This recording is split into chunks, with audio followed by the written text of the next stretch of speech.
دریو صفاتو یا یو د دینا دا درې صفتونه دي چې دا درې واړه په چا کې موجود وي دا ډېر لوی ظالم دی. یا په دې دریو صفتونو کې په چا کې یو صفت موجود وي نو دا سړی ډېر لوی ظالم دی. لومبنی صفت څه دی؟ دویم هغه سړی ظالم دی چې دی پیغمبر نی او د پیغمبرۍ دعوه کوي، لکه مسیلمة الکذاب یا اسود عنسی یا دغه رنګې د دې زمانې غلام قادیانی. دا لوی ظالمان دي، دی پیغمبران نه دي او دوی مونږ ته وحی کېږي مونږ پیغمبران دي. نو چې چا یو سړی پیغمبر نه دی او دی الله پیغمبر نه دی جوړ کړی او دی بیا دا دعوه کوي چې یاره ما ته وحی راځي، نو دا سړی هم ډېر لوی ظالم دی.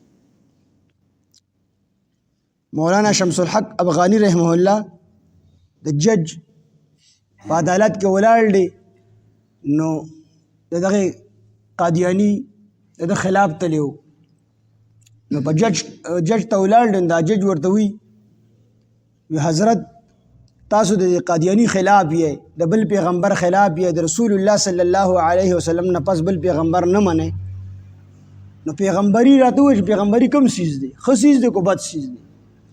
مولانا شمس الحق افغانی رحمه الله تو فرمیل پیغمبري خو لوی نعمت دی د الله، او دا وهابي څیز دی بس الله چې چاته ورکي.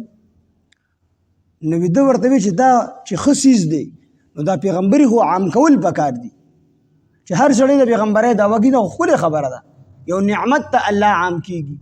په دغه ټیم کې د جج په لاسو کې د 100 روپو لوټ او په دغه دور کې د 100 روپو لوټ لوی څیز و. د دې جج نه تپوس کړي د مولانا شمس الحق افغانی رحمه الله، ورته وایي چې جج صاحب د 100 روپو دا لوټ څنګه دی، ښه څیز دی که بد څیز دی؟ نو هغه ورته دا خو ډېر ښه څیز دی. خوښه دی نه ده چې دا لوټ عام کړو، زه به کور کې ځان له یو مخر جوړ کړم او د 100 نوټونه به جوړوم او د پاسه به مخر ووم او د کسانو ته به هم دا اطلاع ورکړم چې د 100 روپو نوټونه جوړوئ او بس مخر پې لګوئ، ځان له مخر کور کې جوړ کړئ، عام به شي، خلک به مالدار شي. جج صاحب ورته نه دا خو ته خلاف ورزي کوي د حکومت. وی ولې؟ وی د نوټ د جوړولو اتارټي دا حکومت وقت ته حاصله ده، دا حکومت وقت جوړولی شي، بل چاته دا اختیار نشته دی. ورته وی حضرت مولانا شمس الحق افغانی رحمه الله تو فرمایل ورته وی جج صاحب کو څوک داسې کار وکړي او داسې نوټ جوړ کړي سزا به یې څه وي؟ ورته وی دغه نوټ ته سوځولو قابل دی او چا چې جوړ کړی دی د مړ کولو قابل. نو دقه شان دی مولانا شمس الحق افغانی رحمه الله تو فرمایل وی څنګه چې د دې نوټ د جوړولو اختیار حکومت وقت سره دی، هر چاته د اختیار نشته چې ځان له خپل کور کې نوټ جوړ کړي. وی دقه شان د پیغمبر د جوړېدو اختیار د الله سره دی. او چې کوم سړی څنګه چې ته ووې چې چا جعلي نوټ جوړ کو نو نوټ ته سوځولو قابل دی او چا چې جوړ کړی دی نو دی د وجلو قابل دی. وی دقه شان دی چا چې پیغمبر قادیانی د پیغمبر وي دی پیغمبر جوړ کړی دی نو دغه خلک د سوځولو قابلان دي، دغه چې کوم دی د وجلو قابلان دي، او دا قادیانی په خپله دی د وجلو قابل.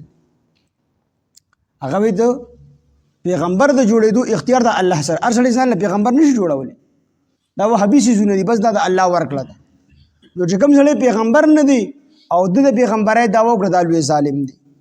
یعنی یا څوک داسې دعوه وکړي چې کوم څیز الله نازل کړی دی، کوم قرآن کوم کتابونه دغه شان دي زه هم نازلولی شم، نو دا هم لوی ظالم دی. ځکه دغه د الله کلام دی، قرآن دا د الله کلام دی.